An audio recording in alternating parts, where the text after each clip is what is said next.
The Count of Monte Cristo by Alexandre Dumas, Volume 1, Chapter 10. The Examination. No sooner had Villefort left the salon than he assumed the grave air of a man who holds the balance of life and death in his hands. Now, in spite of the nobility of his countenance, the command of which, like a finished actor, he had carefully studied before the glass, it was by no means easy for him to assume an air of judicial severity. Except the recollection of the line of politics his father had adopted, and which might interfere, unless he acted with the greatest prudence, with his own career, Gerhard de Villefort was as happy as a man could be. Already rich, he held a high official situation, though only 27. He was about to marry a young and charming woman whom he loved, not passionately, but reasonably, as became a deputy attorney of the king. And besides her personal attractions, which were very great, Mademoiselle de Saint-Méran's family possessed considerable political influence, which they would, of course, exert in his favor. The dowry of his wife amounted to 50,000 crowns, and he had, besides, the prospect of seeing her fortune increase to 500,000 at her father's death. These considerations naturally gave Villefort a feeling of such complete felicity that his mind was fairly dazzled in its contemplation. At the door he met the commissary of police, who was waiting for him. The sight of this officer recalled Villefort from the third heaven to earth. He composed his face, as we have before described, and said, "I have read the letter, sir, and you have acted rightly in arresting this man. Now inform me what you have discovered concerning him and the conspiracy." "We know nothing as yet of the conspiracy, monsieur. All the papers found have been sealed up and placed on your desk. The prisoner himself is named Edmond Dantes, mate on board the three-master the Pharaon, trading in cotton with Alexandria and Saint-Méran, and belonging to Morrel and Son of Marseille. Before he entered the merchant service, had he ever served in the marines?" "Oh, no, monsieur. He is very young." "How old?" 19 or 20 at the most." At this moment, and as Villefort had arrived at the corner of the Rue des Conseils, a man who seemed to have been waiting for him approached. It was Monsieur Morrel. "Ah, Monsieur de Villefort," cried he, "I am delighted to see you. Some of your people have committed the strangest mistake. They have just arrested Edmond Dantes, mate of my vessel." "I know it, monsieur," replied Villefort, "and I am now going to examine him." "Oh," said Morrel, carried away by his friendship, "you do not know him, and I do. He is the most estimable, the most trustworthy creature in the world, and I will venture to say there is not a better seaman in all the merchant service. Oh, Monsieur de Villefort, I beseech your indulgence for him." Villefort, as we have seen, belonged to the aristocratic party at Marseille, Morrel to the plebeian. The first was a royalist, the other suspected of Bonapartism. Villefort looked disdainfully at Morrel, and replied coldly, "You are aware, monsieur, that a man may be estimable and trustworthy in private life, and the best seaman in the merchant service, and yet be, politically speaking, a great criminal. Is it not true?" The magistrate laid emphasis on these words, as if he wished to apply them to the owner himself, while his eyes seemed to plunge into the heart of one who, interceding for another, had himself need of indulgence. Morrel reddened, for his own conscience was not quite clear on politics. Besides, what Dantes had told him of his interview with the Grand Marshal, and what the Emperor had said to him, embarrassed him.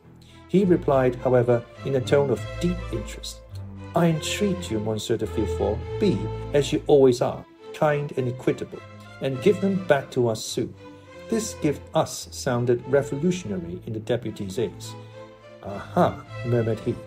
"Is Dantes then a member of some carbonary society that his protector thus employs the collective form? He was, if I recollect, arrested in a tavern, in company with a great many others." Then he added, "Monsieur, you may rest assured I shall perform my duty impartially, and that if he be innocent you shall not have appealed to me in vain, Should he, however, be guilty, in this present epoch, impunity would furnish a dangerous example, and I must do my duty. As he had now arrived at the door of his own house, which adjoined the Palais de Justice, he entered, after having coldly saluted the shipowner, who stood, as if petrified, on the spot where Villefort had left him. The antechamber was full of police agents and gendarmes, in the midst of whom, carefully watched, but calm and smiling, stood the prisoner. Villefort traversed the antechamber, cast a side glance at Dantes, and taking a packet which a gendarme offered him, disappeared, saying, "Bring in the prisoner." Rapid as had been Villefort's glance, it had served to give him an idea of the man he was about to interrogate. He had recognized intelligence in the high forehead, courage in the dark eye and bent brow, and frankness in the thick lips that showed a set of pearly teeth. Villefort's first impression was favorable, but he had been so often warned to mistrust first impulses that he applied the maxim to the impression, forgetting the difference between the two words. He stifled, therefore, the feelings of compassion that were rising, composed his features, and sat down, grim and sombre, at his desk. An instant after Dantes entered, he was pale, but calm and collected, and saluting his judge with easy politeness, looked round for a seat, as if he had been in Monsieur Morrel's salon. It was then that he encountered for the first time Villefort's look, that look peculiar to the magistrate, who, while seeming to read the thoughts of others, betrays nothing of his own. "Who and what are you?"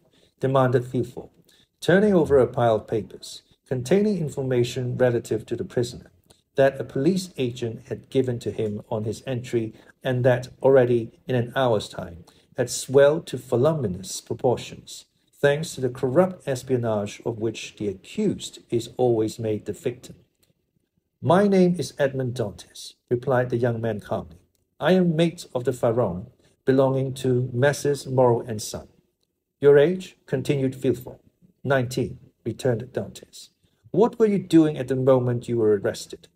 "I was at the festival of my marriage, monsieur," said the young man, his voice slightly tremulous. So great was the contrast between that happy moment and the painful ceremony he was now undergoing. So great was the contrast between the sombre aspect of Monsieur de Villefort and the radiant face of Mercédès. "You were at the festival of your marriage," said the deputy, shuddering in spite of himself. "Yes, monsieur. I was on the point of marrying a young girl I had been attached to for 3 years." Villefort, impassive as he was struck with this coincidence, and the tremulous voice of Dantes, surprised in the midst of his happiness, struck a sympathetic chord in his own bosom. He also was on the point of being married, and he was summoned from his own happiness to destroy that of another. "This philosophic reflection," thought he, "will make a great sensation at Mademoiselle de Saint-Méran's." And he arranged mentally, while Dantes awaited further questions, the antithesis by which orators often create a reputation for eloquence. When this speech was arranged, Villefort turned to Dantes. "Go on, sir," said he. "What would you have me say?" "Give all the information in your power."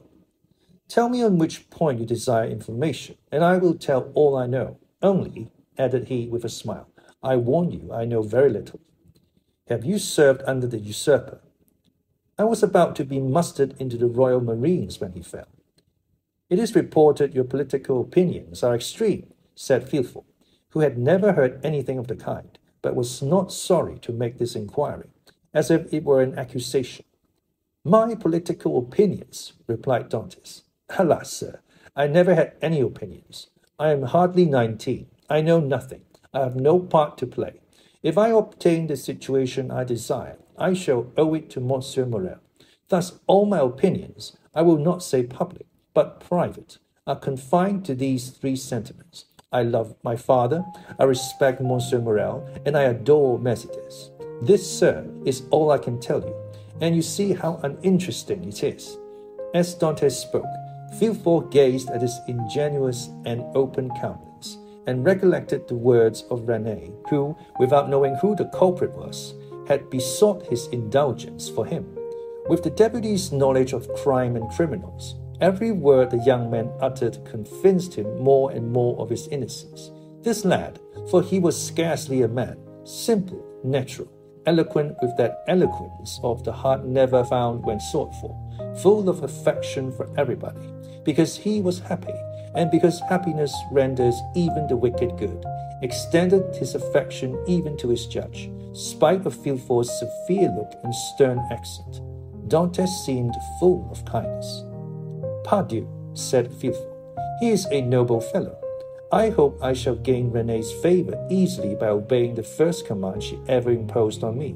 I shall have at least the pressure of the hand in public and a sweet kiss in private." Full of this idea, Villefort's face became so joyous that when he turned to Dantes, the latter, who had watched the change on his physiognomy, was smiling also. "Sir," said Villefort, "have you any enemies, at least, that you know?" "I have enemies?" replied Dantes. "My position is not sufficiently elevated for that. As for my disposition, that is, perhaps, somewhat too hasty, but I have striven to repress it. I have had 10 or 12 sailors under me, and if you question them, they'll tell you that they love and respect me, not as a father, for I am too young, but as an elder brother. But you may have excited jealousy. You are about to become captain at 19, an elevated post. You are about to marry a pretty girl who loves you, and these 2 pieces of good fortune may have excited the envy of someone. You are right. You know men better than I do, and what you say may possibly be the case, I confess. But if such persons are among my acquaintances, I prefer not to know it, because then I should be forced to hate them. You are wrong. You should always strive to see clearly around you. You seem a worthy young man. I will depart from the strict line of my duty to aid you in discovering the author of this accusation. Here is the paper. Do you know the writing?" As he spoke, Villefort drew the letter from his pocket and presented it to Dantes. Dantes read it. A cloud passed over his brow as he said, "No, monsieur, I do not know the writing, and yet it is tolerably plain. Whoever did it writes well. I am very fortunate," added he, looking gratefully at Villefort, "to be examined by such a man as you, for this envious person is a real enemy."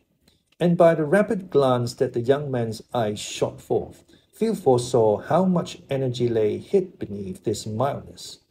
"Now," said the deputy, "answer me frankly, not as a prisoner to a judge, but as one man to another who takes an interest in him.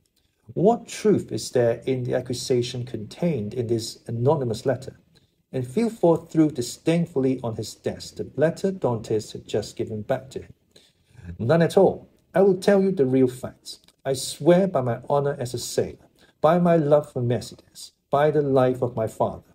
"Speak, monsieur," said Villefort. Then internally, "If René could see me, I hope she would be satisfied, and would no longer call me a decapitator." "Well, when we quitted Naples, Captain Leclerc was attacked with a brain fever. As we had no doctor on board, and he was so anxious to arrive at Elba that he would not touch at any other port, his disorder rose to such a height that at the end of the 3rd day, feeling he was dying, he called me to him. 'My dear Dantes,' said he, 'swear to perform what I am going to tell you, for it is a matter of the deepest importance.' 'I swear, Captain,' replied I. 'Well, as after my death the command devolves on you as mate, assume the command, and bear up for the island of Elba. Disembark at Porto Ferraio, ask for the Grand Marshal, give him this letter.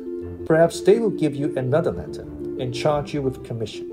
You will accomplish what I was to have done, and derive all the honor and profit from it.'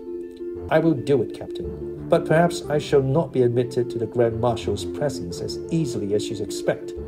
Here is a ring that will obtain audience of him, and remove every difficulty,' said the captain. At these words he gave me a ring. It was time. 2 hours after he was delirious. The next day he died." "And what did you do then?" "What I ought to have done, and what everyone would have done in my place. Everywhere the last requests of a dying man are sacred, but with a sailor the last requests of his superior are commands. I sailed for the island of Elba, where I arrived the next day. I ordered everybody to remain on board, and went on shore alone.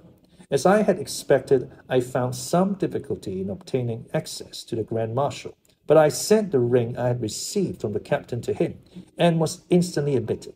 He questioned me concerning Captain Leclerc's death and, as the letter had told me, gave me a letter to carry on to a person in Paris. I undertook it because it was what my captain had bade me do. I landed here, regulated the affairs of the vessel, and hastened to visit my affianced bride, whom I found more lovely than ever. Thanks to Monsieur Morrel, all the forms were got over. In a word, I was, as I told you, at my marriage feast, and I should have been married in an hour, and tomorrow I intended to start for Paris, had I not been arrested on this charge, which you as well as I now see to be unjust. Ah, said Villefort, this seems to me the truth. If you have been culpable, it was imprudence, and this imprudence was in obedience to the orders of your captain. Give up this letter you have brought from Elba, and pass your word you will appear should you be required, and go and rejoin your friends. I am free then, sir, cried Dantes joyfully. Yes, but first give me this letter. You have it already, for it was taken from me with some others which I see in that packet. Stop a moment, said the deputy, as Dantes took his hat and gloves. To whom is it addressed? To Monsieur Noirtier, Rue Coq Héron, Paris. Had a thunderbolt fallen into the room, Villefort could not have been more stupefied. He sank into his seat, and hastily turning over the packet, drew forth the fatal letter, at which he glanced with an expression of terror. Monsieur Noirtier, Rue Coq Héron, number 13, murmured he, growing still paler. Yes, said Dantes. Do you know him? No, replied Villefort. A faithful servant of the king does not know conspirators. It's a conspiracy, then? Asked Dantes, who, after believing himself free, now began to feel a tenfold alarm. I have, however, already told you, sir. I was entirely ignorant of the contents of the letter. Yes, but you knew the name of the person to whom it was addressed, said Villefort. I was forced to read the address to know to whom to give it. Have you shown this letter to anyone? Asked Villefort, becoming still more pale. To no one, on my honor.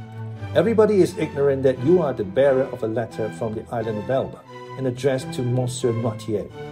Everybody, except the person who gave it to me. And that was too much, far too much, murmured Villefort. Villefort's brow darkened more and more. His white lips and clenched teeth filled Dantes with apprehension. After reading the letter, Villefort covered his face with his hands. Oh, said Dantes timidly, what is the matter? Villefort made no answer, but raised his head at the expiration of a few seconds, and again pursued the letter. And you say that you are ignorant of the contents of this letter? I give you my word of honor, sir, said Dantes. But what is the matter? You are ill. Shall I ring for assistance? Shall I call? No, said Villefort, rising hastily. Stay where you are. It is for me to give orders here, and not you. Monsieur, replied Dantes proudly, it was only to summon assistance for you. I want none. It was a temporary indisposition. Attend to yourself, answer me.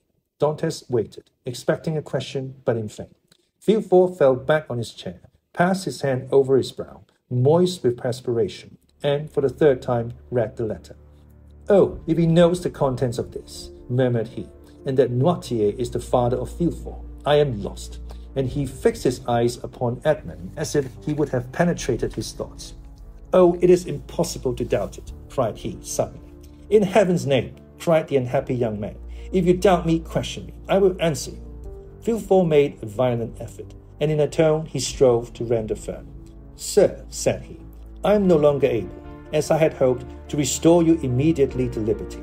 Before doing so, I must consult the trial justice. What my own feeling is you already know. Oh, monsieur, cried Dantes, you have been rather a friend than a judge. Well, I must detain you some time longer, but I will strive to make it as short as possible. The principal charge against you is this letter, and you see, Villefort approached the fire, cast it in, and waited until it was entirely consumed. You see, I destroy it. Oh, exclaimed Dantes, you are goodness itself. Listen, continued Villefort. You can now have confidence in me after what I have done. Oh, command, and I will obey. Listen, this is not a command, but advice I give you. Speak, and I will follow your advice. I shall detain you until this evening in the Palais de Justice. Should anyone else interrogate you, say to him what you have said to me, but do not breathe a word of this letter. I promise. It was Villefort who seemed to entreat, and the prisoner who reassured him. You see, continued he, glancing toward the grate, where fragments of burnt paper fluttered in the flames. The letter is destroyed. You and I alone know of its existence. Should you, therefore, be questioned, deny all knowledge of it. Deny it boldly, and you are saved. Be satisfied. I will deny it. It was the only letter you had. It was. Swear it. I swear it. Villefort rang. A police agent entered. Villefort whispered some words in his ear, to which the officer replied by a motion of his head. Follow him, said Villefort to Dantes. Dantes saluted Villefort and retired. Hardly had the door closed when Villefort threw himself half fainting into a chair. Alas, alas, murmured he, if the procureur himself had been at Marseille, I should have been ruined. This accursed letter would have destroyed all my hopes. Oh, my father, must your past career always interfere with my successes? Suddenly a light passed over his face, a smile played round his set mouth, and his haggard eyes were fixed in thought. This will do, said he, and from this letter, which might have ruined me, I will make my fortune. Now to the work I have in hand. And after having assured himself that the prison was gone, the deputy procureur hastened to the house of his betrothed.